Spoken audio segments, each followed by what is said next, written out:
কোরআন শরীফ সৈশুদ্ধ করে পড়তে একটি গুরুত্বপূর্ণ নিয়ম শিখুন।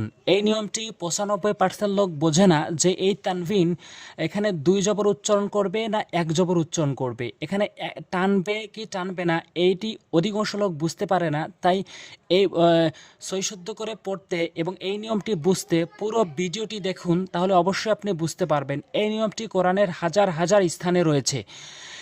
তাই এই নিয়মটি যদি এখানে শিখতে পারেন, বুঝতে পারেন, তাহলে আপনার আর কোনো জায়গায় এই নিয়মটি ভুল হবে না। কোরআন শরীফ সৈশুদ্ধ করে পড়ার জন্য আমি ৩০টি পর্ব সাজিয়েছি, তারই আজকে ১৪ নম্বর পর্ব এবং এই ১৪ নম্বর পর্বে রয়েছে আওয়াজের পরিচয়। তো ভিডিওতে অবশ্যই লাইক দিবেন আর সাবস্ক্রাইব করবেন পরবর্তী ভিডিও পাওয়ার জন্য। পরবর্তী ভিডিওগুলো খুবই গুরুত্বপূর্ণ এবং গুরুত্বপূর্ণ নিয়ম বলবো, যে নিয়মটি পরিচয় বলে এবং বুঝিয়ে দিয়ে কিভাবে সৈশুদ্ধ করে পড়তে হয় এই বিষয়টি আমি স্পষ্ট করে বলবো। অবশ্যই পরবর্তী ভিডিওগুলো পাওয়ার জন্য অবশ্যই সাবস্ক্রাইব করে রাখবেন। আর এই নিয়মটি এই ১৪ নম্বর পর্বে এই আওয়াজের পরিচয়টি খুবই গুরুত্বপূর্ণ, যেটি ৯৫% লোক বুঝতে পারে না। সেই নিয়মটি হচ্ছে, দেখুন এখানে ২ জবরওয়ালা হরফে ২ জবর রয়েছে। এখানে প্রত্যেক জায়গাতে ওয়াকফের আগে ২টি জবর রয়েছে। দেখুন এখানে ওয়াকফের আগে ২টি জবর রয়েছে। তো এই নিয়মটি হচ্ছে মধ্যে আওয়াজ। একটু প্রথমবার একটু বাংলা পড়ে নিই, তারপরে উদাহরণে বুঝবো। যেমন গোলতা ব্যতীত ২ জবরওয়ালা হরফে ওয়াকফ করিলে ১ জবর বাদ দিয়ে ১ আলিফ টানিয়া পড়িতে হয়, ইহাকে মধ্যে আওয়াজ বলে।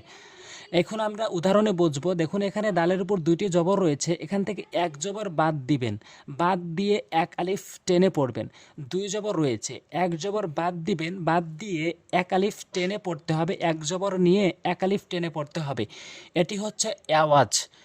অর্থাৎ এই নিয়মটি এখানে আপনি পড়লে এরকম নিয়ম কোরআনের হাজার হাজার স্থানে রয়েছে। তাই এখানে মনোযোগ দিয়ে বুঝুন। আবাদান ওয়াকফ করলে কিন্তু হবে আবাদা, ১ জবর টান হবে আবাদা।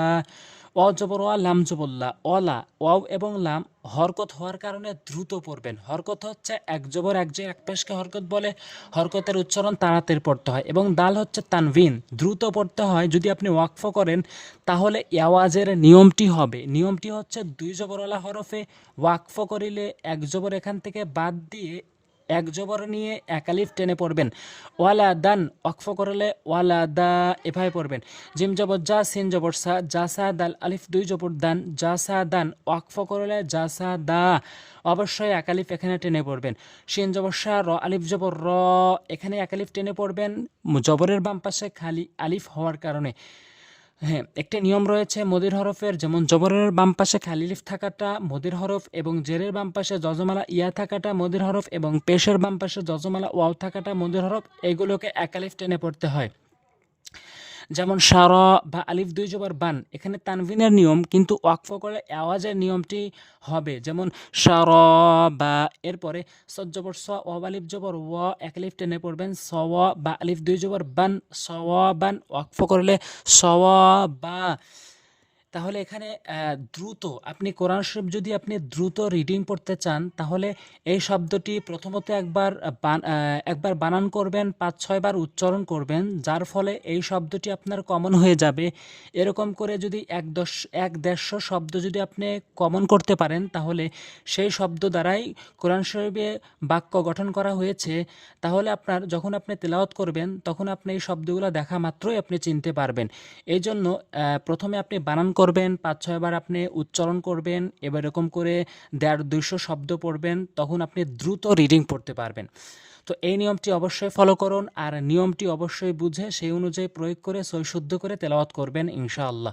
আজ এ পর্যন্তই। পরবর্তী ভিডিও পাওয়ার জন্য অবশ্যই সাবস্ক্রাইব করবেন। আসসালামু আলাইকুম ওয়া রাহমাতুল্লাহ।